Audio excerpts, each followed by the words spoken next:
इससे पहले कि हम कलाम में जाएं, आइए हम दुआ मांगे। कुदूस मेहरबान जिंदा खुदा, तेरे सामने आते हैं, शुक्र करते हैं परमेश्वर इस समय के लिए जो तूने हमें बख्शा है। होने देना खुदा, आज का कलाम हमारे लिए बरकत का बाइस हो। मैं नहीं, मेरे जरिए तू बातचीत करना, तू बोलना। और आज प्रभु जी, जो कोई भी यहाँ आया है और अपने मन में कोई दुआ या दरख्वास्त लाया है, उसका जवाब इस कलाम से मिलने वाला हो सके। इस दुआ को खुदा यीशु मसीह के नाम में होकर मांगते हैं, आमीन। आज का जो कलाम का हिस्सा लिया गया है वो मिलता है मरकुस की इंजील, मरकुस उसका 7वां अध्याय, mark chapter 7 verse 24 to verse 30।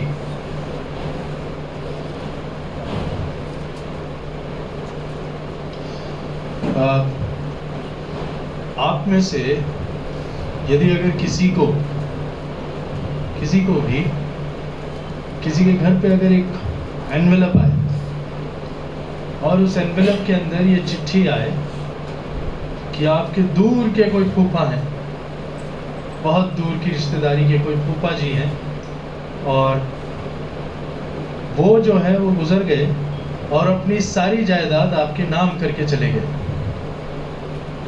जिनसे आप मिलते भी नहीं थे, बात भी नहीं करते थे, पूछते भी नहीं थे।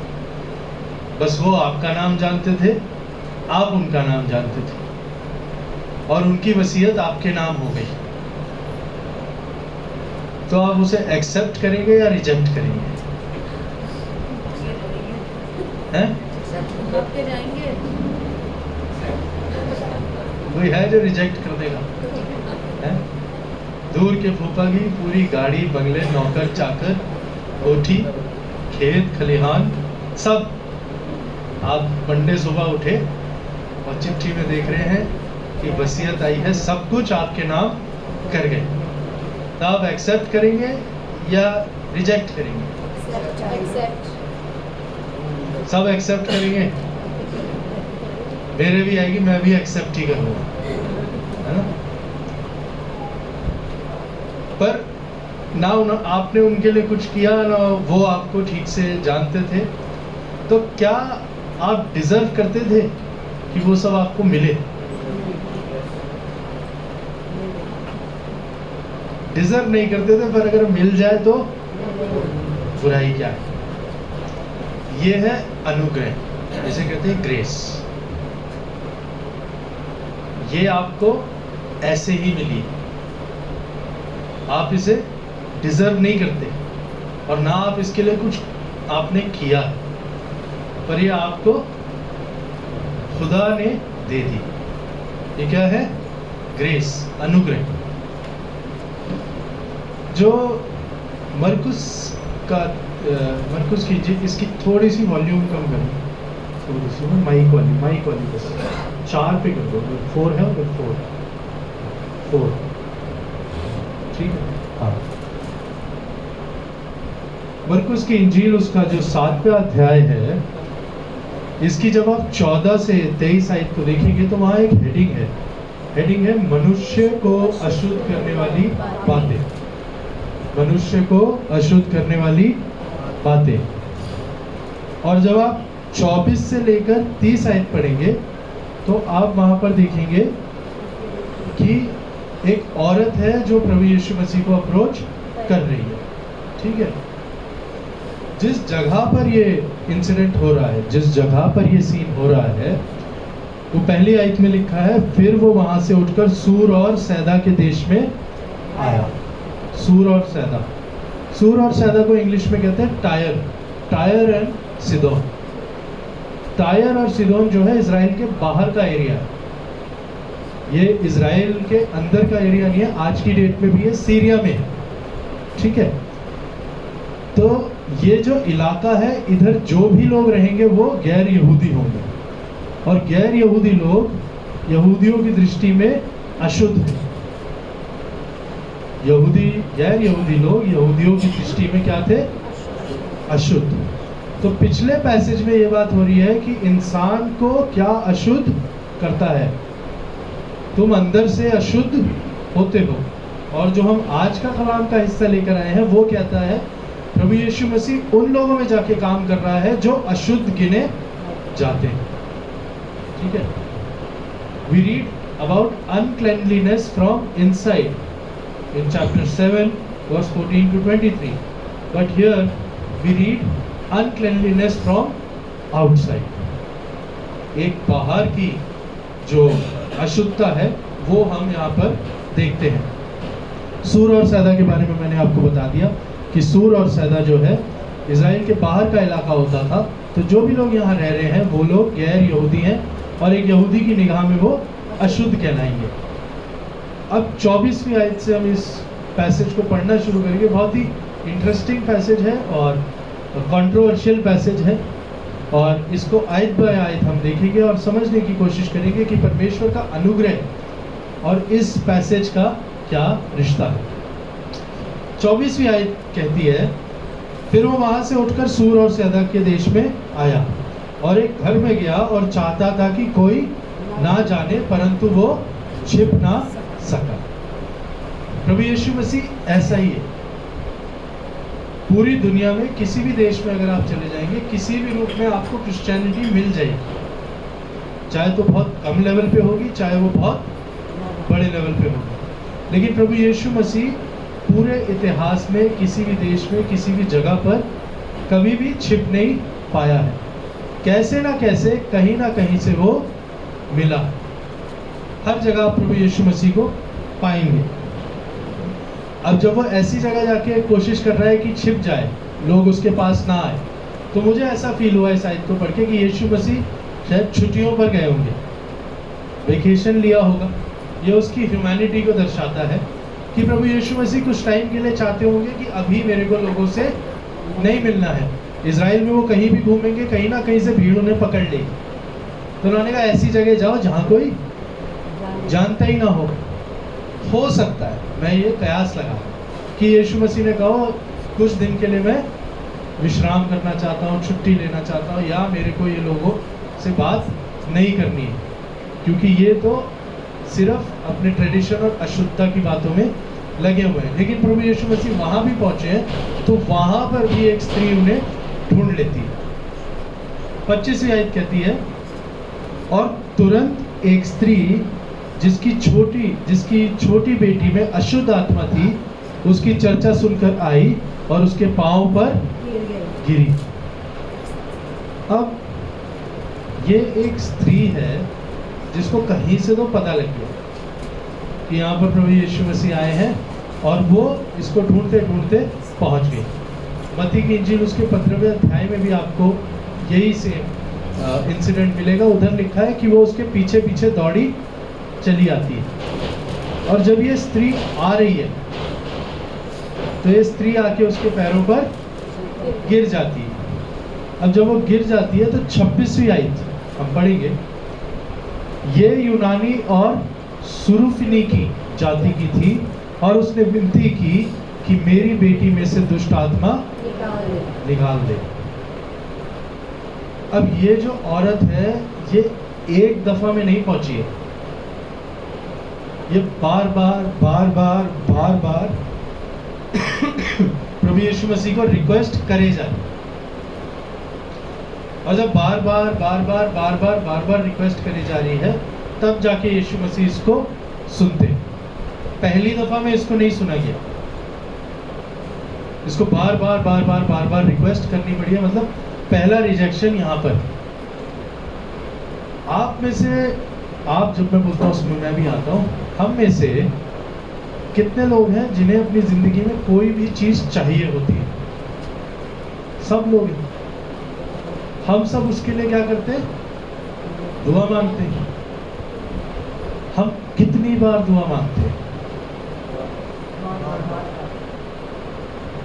बार बार क्यों मांगते हैं? क्योंकि हमें उस चीज की नीड है। अगर आपको सही में जरूरत है तो आप उस दुआ को बार बार मांगेंगे, पर अगर आप किसी और के लिए मांगेंगे तो अगर वो व्यक्ति बोल दे तो दुआ कर देंगे, वरना नहीं करेंगे। ये हमारी दुआ का तरीका है। जब हमारी ज़रूरत है तो हम उसे बार बार बोलेंगे। अगर आपके बच्चे की कोई ज़रूरत है, मैं एग्जाम्पल ले रहा हूँ, अगर आपके बच्चा बीमार हो गया, बेटा या बेटी बीमार हो गए, तो आप पासबान से कोशिश करेंगे कि आप बार बार उनसे रिक्वेस्ट करेंगे, भाई साहब सुबह सुबह डॉक्टर ये बोलकर गए हैं, आप ज़रूर से दुआ कीजिएगा। अगर शाम को कुछ सीरियस हो गया तो आप फिर से बोलेंगे, भाई साहब ऐसा हो गया है, आप दुआ मांगिएगा।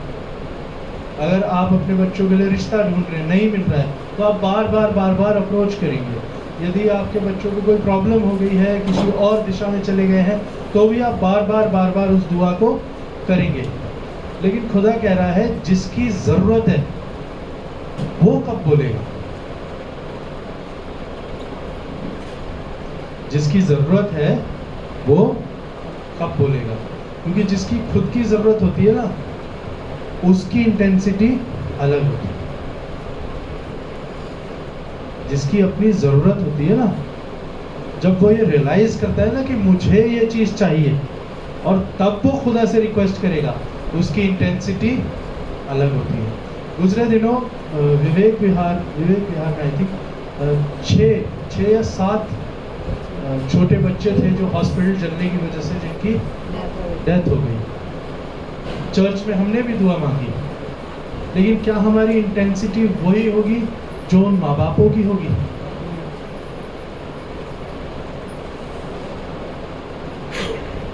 नहीं होगी, क्योंकि हमारी जरूरत नहीं है।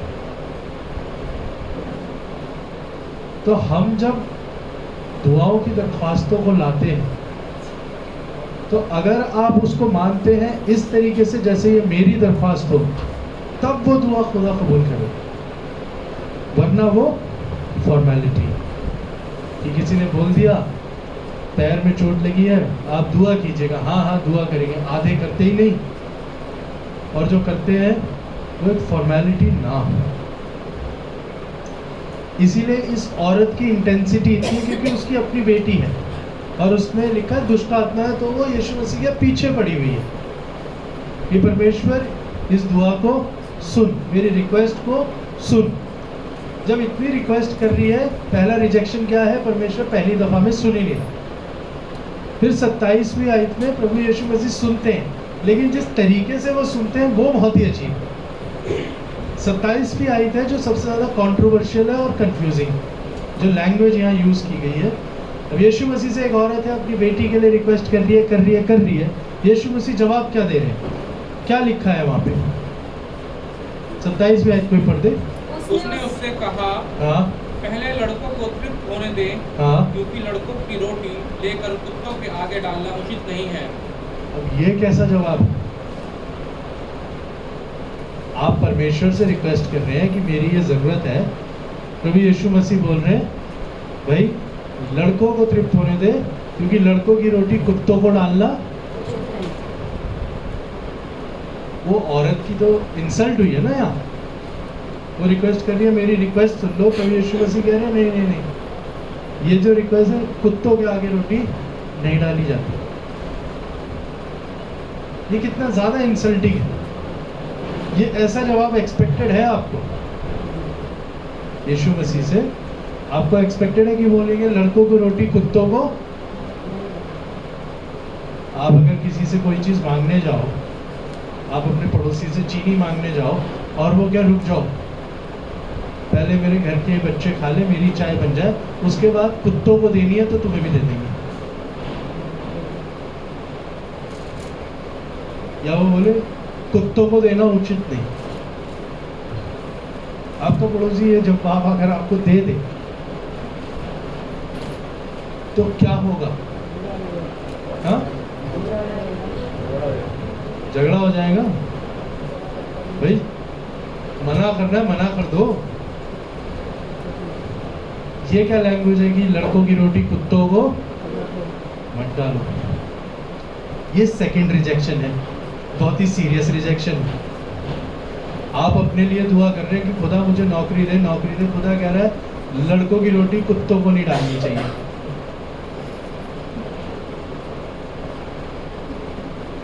ऐसा जवाब तो एक्सपेक्ट करो, है ही नहीं। Reverend RC. स्प्राउल है, वो एक फेमिनिस्ट थियोलॉजियन वो होते हैं जो बाइबल को औरतों की निगाह से पढ़ते हैं। फेमिनिस्ट थियोलॉजी वो होती है जो बाइबल को औरतों की निगाह से पढ़ा जाता है। तो एक फेमिनिस्ट थियोलॉजियन थी, वो इस पैसेज से बहुत ज़्यादा ऑफेंड हो गई और उन्होंने इस पे बहुत बड़ा एक आर्टिकल लिखा कि प्रभु यीशु मसीह जो है इतनी बदतमीज़ी से यहाँ बात कर रहे हैं और इतना ज़्यादा इंसल्ट कर रहे हैं कि ये गुनाह के बराबर है। ये जो जिस तरीके से बात करी गई है ये इतना इंसल्टिंग है कि ये गुनाह के बराबर है। और बात भी यही है, जो डॉग होता है वो यहूदी कल्चर में इंसल्ट के बराबर है। क्यों? मत्ती की इंजील उसका 7वां अध्याय उसकी 6ठी आयत पढ़िए, मैथ्यू चैप्टर 7 वर्स 6। क्या लिखा है वहाँ? पवित्र वस्तु कुत्तों को ना दो और अपने मोटी सूअर के आगे मत डालो। बस पवित्र वस्तुएं कुत्तों को ना दो, पवित्र वस्तुएं कुत्तों को ना दो और अपने मोती सूअर के आगे मत डालो। डॉग जो है इंसल्ट के लिए यूज होता था, और आज की डेट में जैसे हम डॉग्स को लेते हैं वैसे उधर नहीं लिया जाता। सेमेटिक कल्चर, अगर आप अरब कंट्रीज और ये इजराइल में उस समय में देखेंगे तो डॉग्स जो है वो यूजुअली पेट एनिमल नहीं माने जाते थे, वो माने जाते थे स्कैवेंजर्स, जो लाशें होती हैं उन्हें खाना, पूरे शहर गांव में ऐसे ही घूमते रहना। जो आज की डेट में जो हम डॉग्स को समझते हैं वैसे नहीं थे, कुत्तों को डिमीन और इंसल्टिंग तरीके से ही लिया जाता है। अब ऐसे में अगर आप किसी को कुत्ता बोलते रहे तो आप डायरेक्टली इंसल्ट ही कर रहे हैं, और अगर आप इंसल्ट कर रहे हैं तो ये थियोलॉजियन बोलती है कि प्रभु यीशु मसीह ने गुनाह किया, और अगर उसने गुनाह किया, गुनाह करने की वजह से वो निष्पाप नहीं रहा तो उसकी कुर्बानी कबूल नहीं की जाएगी, और अगर उसकी कुर्बानी कबूल नहीं की जाएगी तो उसकी कुर्बानी की वजह से फिर हमारा जीना, हमारा फेथ, सब कुछ इस एक आयत से खत्म हो जाता है ना। तो क्वेश्चन ये है, क्या प्रभु यीशु मसीह ने पाप किया? क्या यीशु मसीह ने पाप किया? मैं तो कहता हूं नहीं किया, और ये पाप नहीं है। पर आप लोगों को, कईयों को लग सकता है कि भाई साहब इतनी बेइज्जती से किसी लेडी से बात कर रहे हैं यीशु मसीह, ये गलत कैसे नहीं है? तो इसका जवाब भी इसी पैसेज में। इसका जवाब कैसे है? कुछ कल्चर में हमें जाना पड़ेगा, और जब हम कल्चर में जाएंगे तब हमें समझ आएगा यहाँ पर यीशु मसीह और वो औरत क्या बात कर रहे हैं और क्यों कर रहे हैं, और इन दोनों के बीच जो बातचीत हो रही है वो हमें इंसल्टिंग लग सकती है, पर इनके लिए है भी कि नहीं। यहूदी कल्चर में एक रूल है, जूइश कल्चर में एक रूल होता है। वो रूल क्या है? यहूदी घरों का एक रूल है कि अगर किसी घर में कुत्ते पाले जाते हैं, अगर किसी घर में कुत्ते पाले जाते हैं, 28वीं आयत क्या कहती है? मरकुस 7 अध्याय की 28वीं आयत। उसने उसको उत्तर दिया, हाँ, सच है प्रभु, हाँ। तो भी कुत्ते भी तो मेज के नीचे बालकों की रोटी का चूर चार खा लेते हैं। हाँ, उसने उसको उत्तर दिया, सच है प्रभु, तो भी कुत्ते भी तो मेज के नीचे बालकों की रोटी का चूर चार खा लेते हैं। अब ये औरत जिस चीज़ को कह रही है, इसका मतलब यह है कि घरों में टेबल के नीचे डॉग्स होंगे, तभी तो ये बोल पा रही है। तो कुछ घरों में पेट्स होंगे। तो मैंने इस चीज़ पर जब पढ़ाई करने की कोशिश करी कि ये पेट का कल्चर क्या है, तो ये है कि यहूदी घरों में जिनमें डॉग्स होते हैं, तो उसमें जब सारे लोग खाना खा लेंगे टेबल पर से, जब सारे लोग खाना खा के हट जाएंगे, उसके बाद जो कुछ भी बचेगा वो कुत्तों को दे दिया जाएगा। जो लेफ्ट ओवर है वो कुत्तों को दे दिया जाएगा। ये कल्चर में था। खाना खाते टाइम नहीं देंगे, जब खाना खा लेंगे तो जो टुकड़े चूर-चार बचा वो कुत्तों को दे दी जाएगी। आज की डेट में किसी भी घर में अगर डॉग्स हैं तो 3 रूल होते हैं। आप में से आई थिंक मिस्टर फ्रांसिस के यहाँ डॉग है, और किसके यहाँ मैं अगर जानता हूँ, और किसी के यहाँ है, किसी ने, हाँ, मेरी वाइफ के घर में, मतलब मेरे ससुराल में, उनके पास भी डॉग है। तो डॉग अगर आप रखते हैं तो 3 रूल फॉलो होते हैं। जिन लोगों ने डॉग्स को रखा उन्हें पता होगा जितने लोग पहाड़ों से आते हैं वो भी जानते होंगे, पहाड़ों में भी कुत्ते रखते हैं, है ना, कुत्ते पालते हैं। पहला रूल ये होता है कि कुत्तों को इंसानों का खाना नहीं दिया जाता।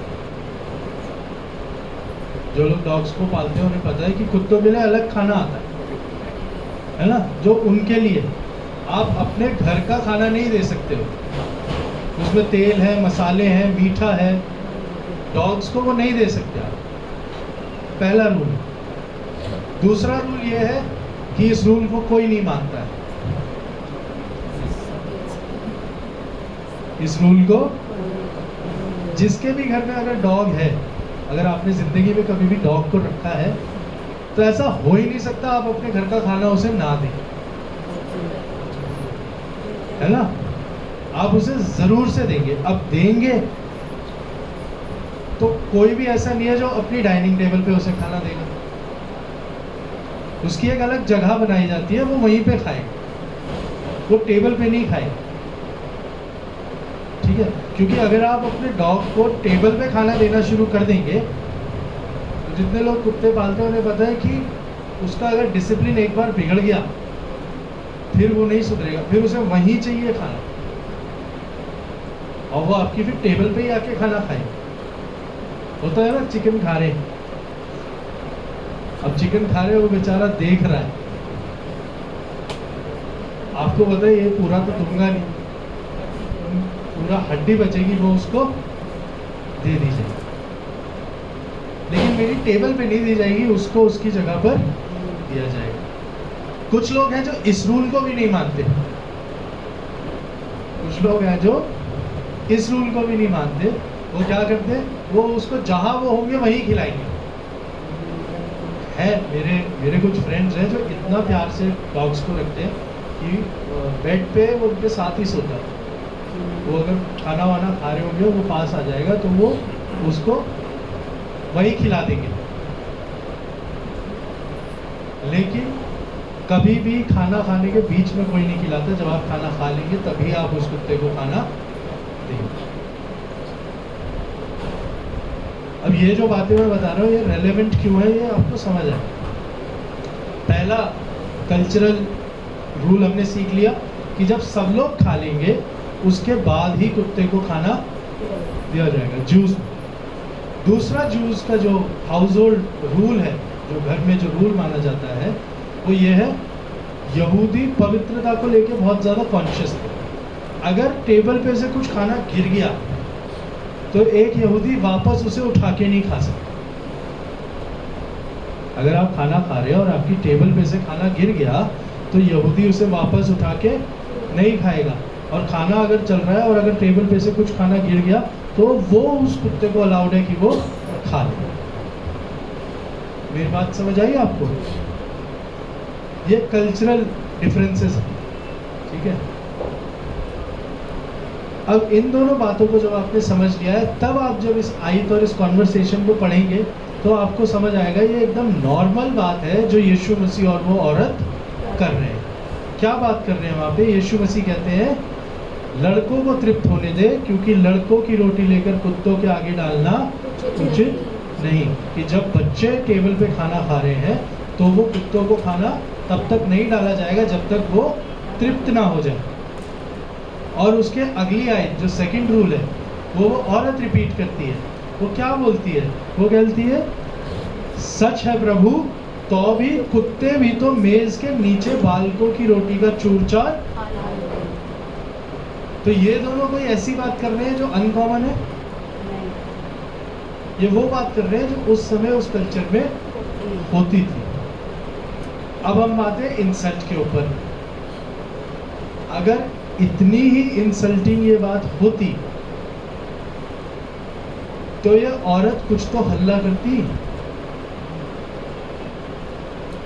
अगर इतना ही इंसल्ट ये फील करती, ये सीधा बोलती ना आपको नहीं करना मत कीजिए, आपको दुआ नहीं सुननी मत सुनिए, आप बेइज्जती मत कीजिए, कुछ तो प्रोटेस्ट करती। लेकिन औरत वहां पे क्या बोलती है? वो तीन शब्द जो इस आयत में आते हैं वो क्या है? सच है प्रभु, आप जो कह रहे हो वो कुछ गलत। तो जब इन दोनों के बीच में इंसल्टिंग नहीं है तो कोई भी थियोलॉजियन कुछ भी लिख ले, प्रभु यीशु मसीह ने गुनाह नहीं किया। वो औरत बोल रही है जो आप बात कह रहे हो वो सच है। सही है।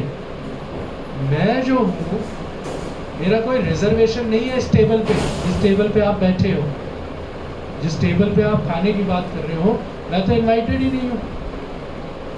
जिस टेबल की आप बात कर रहे हो, मैं इस टेबल पे आने के लायक भी नहीं हूँ। क्यों? क्योंकि मैं गैर यहूदी हूँ। जिस खाने की आप बात कर रहे हो, उसके लिए मैं डिजर्विंग भी नहीं हूँ। मैं डिजर्विंग नहीं हूँ क्योंकि मैं बाहर से हूँ, मैं आउटसाइडर हूँ। पर मैं एक टुकड़े की भीख मांगती हूँ, मैं उस टेबल के लायक नहीं हूँ। आपने कहा कि मैं उस कुत्ते की तरह हूँ जो घर में है, तो मैं टेबल पे मुझे खाना नहीं मिलेगा, पर जो चूर चार गिरेगा उसके मैं लायक हूँ। क्या वो मुझे मिल सकता है? बहुत ही क्लेवर रिप्लाई किया है इस औरत ने। इस औरत ने, और जो आप 7 अध्याय उसकी 1 से 23 आयत पढ़ेंगे तो वह फरीसी है।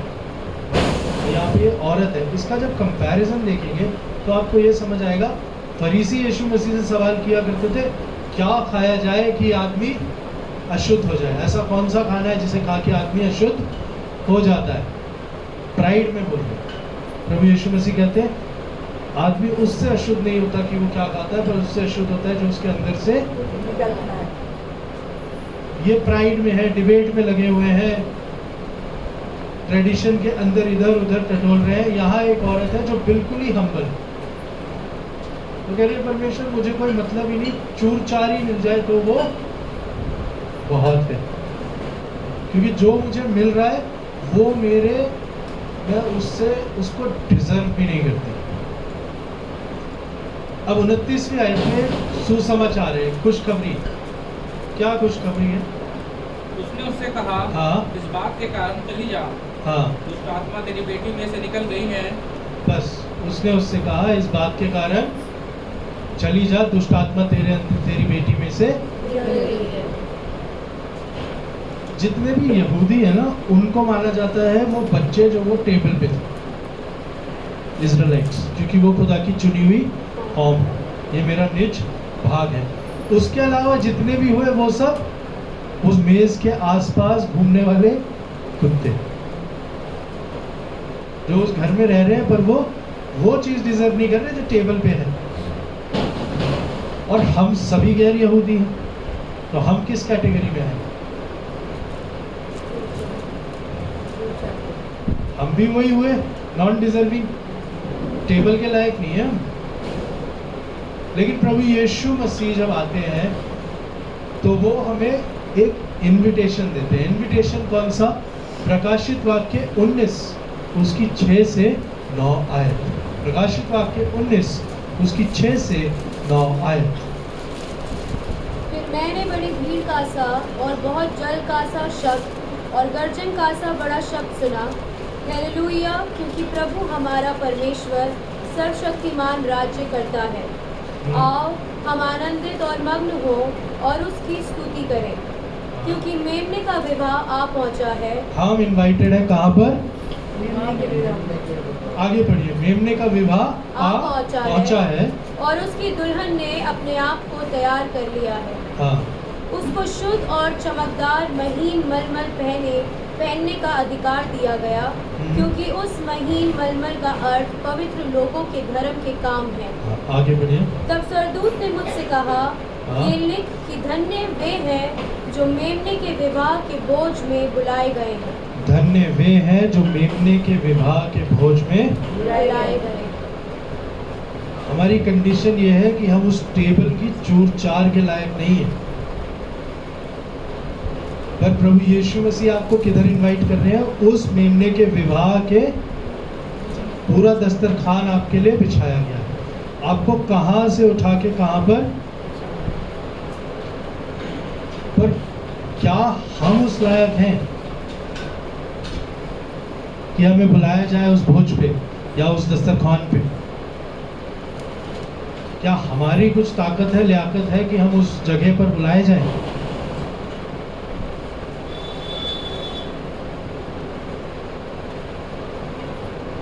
अब हमें इंतज़ार नहीं करना है कि खाना जब ख़त्म होगा तो उसमें से जो चूर चार है वो मुझे मिलेगी। तो प्रभु यीशु मसीह कहते हैं तुम मेमने के विवाह के भोज में बुलाए गए हो, मेरे साथ बैठ के उस टेबल पर तुम आओगे, वो तुम्हारे लिए दस्तरखान बिछाता है। अब जब ये इनकाउंटर हो गया है, जब प्रभु यीशु मसीह के साथ ये औरत इस तरीके से मिली है, इस तरीके से बातचीत करी है, और प्रभु यीशु मसीह ने कहा जा तेरी बेटी में जो दुष्ट आत्मा है वो ठीक हो गई है। 30 आयत में लिखा है उसने अपने घर जाकर देखा कि लड़की खाट पर पड़ी है और दुष्ट आत्मा निकल गई है। इस एनकाउंटर में हम ये पाते हैं कि इस औरत ने कभी कंप्लेंट नहीं करी है कि मुझे क्या मिला, वो उस चूरचार में ही सेटिस्फाइड है। पर परमेश्वर कह रहा है तुम जिस चूरचार में सेटिस्फाइड हो, मैं वो देने में ही तुम्हें सेटिस्फाइड नहीं, मैं तुम्हें देना चाहता हूं मेमने का विवाह का भोज। और वो जो भोज है ना वो हम डिजर्व नहीं करते। जिस जगह पर परमेश्वर आपको लाके रखना चाहता है वो आप डिजर्व नहीं करते, पर वो ग्रेस में आपको मिला, वो आपको परमेश्वर के अनुग्रह में मिला। इस बात को समझने के लिए कि जो अपवित्र स्त्री है उसको उसने अति पवित्र चीज दे दी,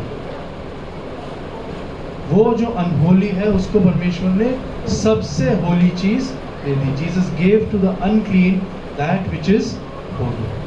क्या वो डिजर्व करती थी? नहीं, पर परमेश्वर ने अपने अनुग्रह में उसे दिया। इस बात को समझने के लिए हम एक आयत निकालेंगे, 2 कुरिन्थियों 3 अध्याय उसकी 4 और 5 आयत। 2 कुरिन्थियों उसका 3 अध्याय उसकी 4 और 5 आयत। हम मसीह के द्वारा परमेश्वर पर ऐसे ही भरोसा रखते हैं। यह नहीं कि हम अपने आप इस योग्य हैं कि अपने ओर से किसी बात का विचार कर सकें, पर हमारी योग्यता परमेश्वर की ओर से है। हमारी योग्यता परमेश्वर की ओर से। हम किसी योग्य नहीं कि हम कुछ भी कर सके। ये नहीं कि हम अपने आप से इस योग्य हैं कि अपनी ओर से किसी बात का विचार कर सके, पर हमारी योग्यता परमेश्वर की ओर से है। हम किसी योग्य नहीं है। अगर आप सोचते हैं कि आप जिस मकाम पर पहुंचे हैं अपनी योग्यता से पहुंचे, तो आप उस योग्य नहीं हैं। पर परमेश्वर के अनुग्रह में वो बरकतें मिली हैं कि आप उस योग्य पहुंच सके। एक एग्जाम्पल से मैं इस बात को समझाता हूँ। किसी ने मुझसे सवाल किया कि जिंदगी का पर्पस क्या है भाई साहब? मेरी जिंदगी का पर्पस क्या है? मैं हूँ भी तो क्यों हूँ? जिंदगी पूरी मेहनत में गुजर गई और कुछ दिखाई नहीं देता। जो गुजर गई। अब जो मेरे बच्चे हैं वही ऐश करेंगे, जो मैंने कर लिया। एक डिप्रेसिंग थॉट था ये। तब मैं उनको बताते मुझे ये बात समझ आई और मैंने उन्हें बताया कि आपके पैदा होने में किस का योगदान है? आपके माँ और आपके बाप का। 2 लोग। आपके माँ और आपके बाप के पैदा होने में कितने लोगों का योगदान है? आपके नाना नानी, आपके दादा दादी। तो कितने लोगों का योगदान हुआ आपके इस दुनिया में आने के लिए? आपके दादा दादी, नाना नानी के माँ बाप को और टोटल कर लो, और आपके उनको अगर आप जोड़ लो तो कितने लोग और जुड़ गए? टोटल करो। माँ बाप, दादा दादी, नाना नानी, नानी के माँ बाप, नाना के माँ बाप, दादा के माँ बाप, दादी के माँ बाप, 12। उनके माँ बाप गिनो और उनके माँ बाप गिनो। आपके डीएनए को बनने के लिए करीब बता रहा हूं मैं, आधा 1 करोड़ लोग लगे होंगे।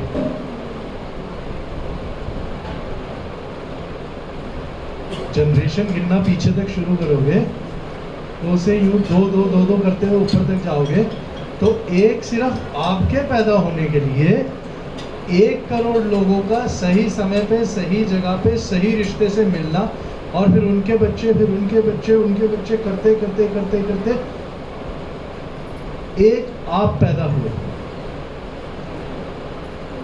और इसको खुदा ने शुरू से चेक किया हुआ है कि एक दिन ये आएगा दुनिया में। और इतने बड़े प्लान को अगर खुदा ने किया है तो बिना पर्पस के नहीं करेगा। इतनी जनरेशन से होते हुए पैदा कौन हुए?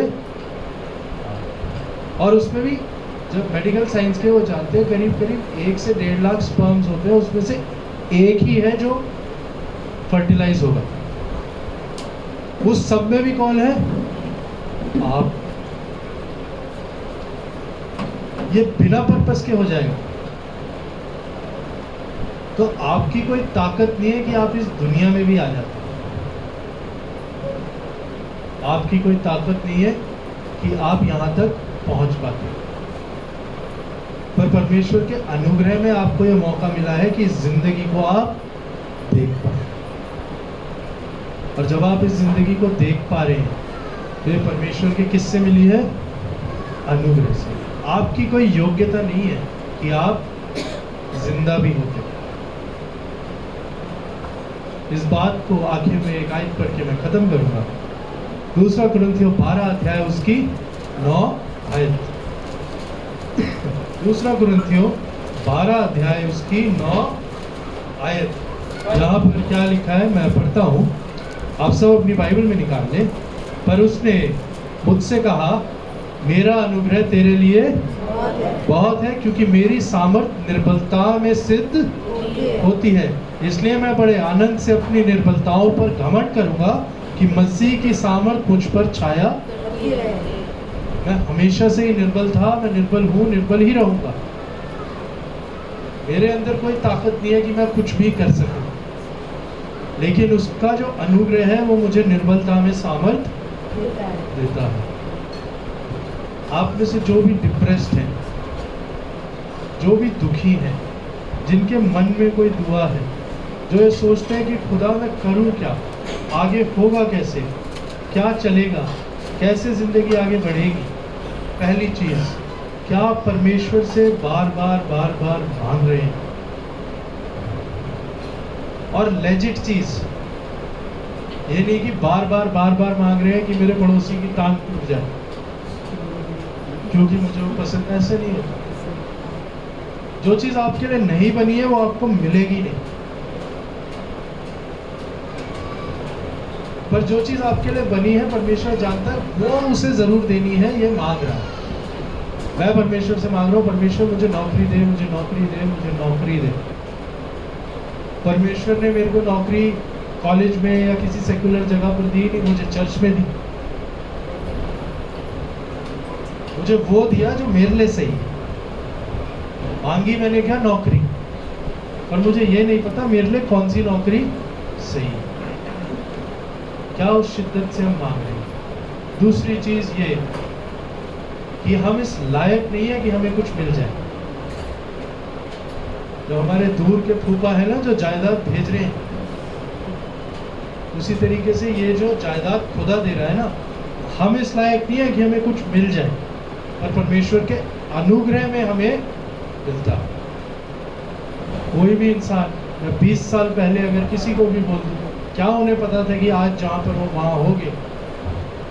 कोई भी नहीं बोल सकता कि पैसा मुझे 20 साल पहले पता था मैं यहाँ होगा। कोई नहीं बोल सकता।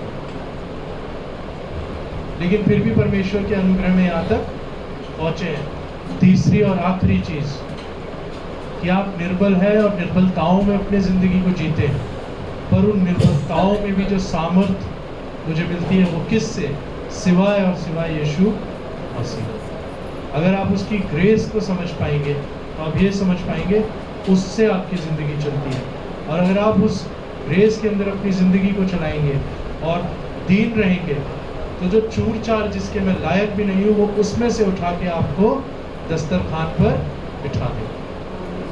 उस टेबल के नीचे से मुझे उठाकर उस मेमने के विवाह के भोज में ले जाएगा।